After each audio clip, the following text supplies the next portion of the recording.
बिस्मिल्लाहिर्रहमानिर्रहीम, अस्सलाम वालेकुम। क्या हाल है काम देखने वालों के? अपने घर में खुश रहे, आबाद रहे, आमीन सुमा आमीन। आज हम माउथ फ्रेशनर बना रहे हैं। जिन लोगों के मुंह से बदबू आती है, स्मेल आती है, उन लोगों के लिए एक ऐसी चीज़ बना रहे हैं जो कि बहुत आसानी से बन जाती है और मुंह से बदबू भी नहीं आएगी और ये चीज़ों को हज़म करने में भी मदद देगी। और इसके अलावा अगर सर में दर्द हो रहा हो, चक्कर आ रहे हो, चीज़ें हज़म नहीं हो रही हो, लेट नाइट खाना खाया हो, 1 टेबल स्पून ही काफ़ी है। इसमें एक ऐसी चीज़ है जो कि दिल मतलाना, दिल घबराना और हैवी खाना खाने के बाद जो आपको फीलिंग्स आती है ना, तो वो जो है ना, इसको खाने से आपने एक तो माउथ फ्रेशनर तो है ही है, दूसरा ये चीज़ों को हज़म करने में भी मदद देगा। ऐसी चीज़ लेकर आई, जिसके लिए 50 ग्राम मैंने सफ़ेद तिल ली। इसको स्लो फ्लेम पर हल्का सा पहले भूनते हैं, ज़्यादा नहीं इसको जलाना। 50 ग्राम है, ठीक है। तकरीबन स्लो फ्लेम पर हमने इसको 1 मिनट भूना है। इसका कलर थोड़ा चेंज नहीं होना चाहिए, बिल्कुल लाइट सा, जैसे कहते हैं ना कि बस इसकी खुशबू आना शुरू हो जाए। और इसको निकाल लेते हैं। फ्राइंग पैन में पड़ा मत रहने दीजिएगा वरना ये जल जाएगा, ठीक है। बिस्मिल्लाह।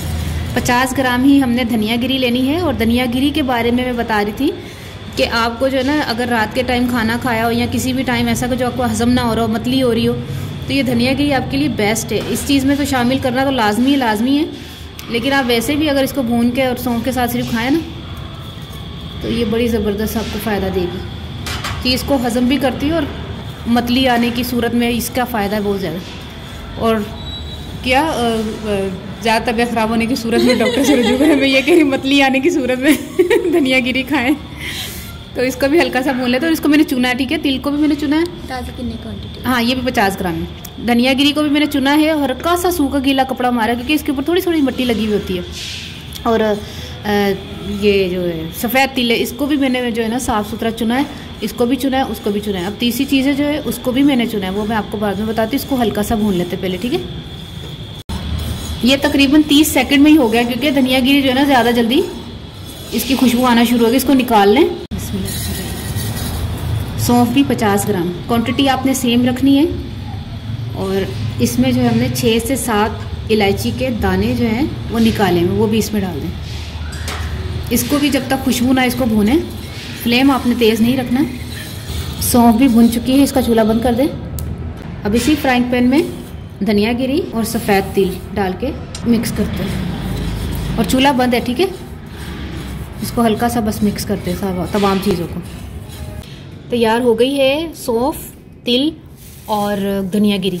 अब इसमें हमने थोड़ी सी मिठास के लिए हमने मिश्री इस्तेमाल करनी है। थोड़ी सी कूट के ना इसमें मिश्री डाल दें।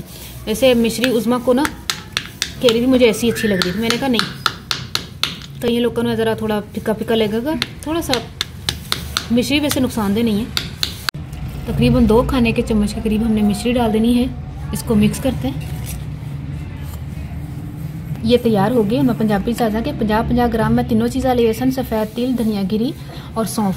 तो ਉਹਦੇ 'ਚ ना उन्होंने आहिस्ता आहिस्ता हल्के चुले ते भुन के ना तो उन्होंने विच मिक्स कर लिया सी। फिर आखिरी 'ਚ मैं इलायची के दाने भी पाए ने, आखिरी 'ਚ मैं मिश्री पाई है। मिश्री तकरीबन 2-2.5 खाने के चम्मच पाई है।